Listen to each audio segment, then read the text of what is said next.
画面来看到德联邦帮主黄孝银，昨暗做70岁生日，本来按算要开上清基岛，要伫咧南港展览馆请台湾，也有海外人客。因为即马拄啊好是2020年总统大选进前，时间点较敏感，警察出来约束。昨暗煞改伫咧警政署对面的5星级大饭店来办桌，嘛取消帮庆大会。警政署刑事局也有台北市刑警大队，另外管区的中正分局警察拢总出动60外个人，伫咧现场戒备。现场收集证据，别龙张安乐伫咧现场补办警察和警察呛赌。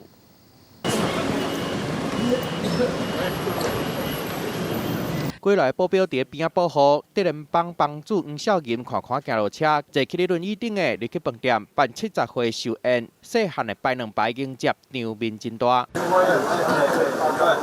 乌头车一台煞一台驶到戏内顶的门口，来的人拢是乌多老大，嘛互警方唔敢放放。了影机踩伫门口，特勤队员也当场随时做好准备，若收集证据，若警戒，避免发生意外。宴会饭店就伫警政署的对面，行政院嘛伫边仔。警方伫饭店的4个位啊派真侪警察去顾，包括刑事局、甲台北市刑大，各辖区的警察局，拢总派60个警察去现场戒备。他们现在啊，你过寿也来骚扰，结婚也来骚扰，告别式来骚扰，警察也很辛苦啊。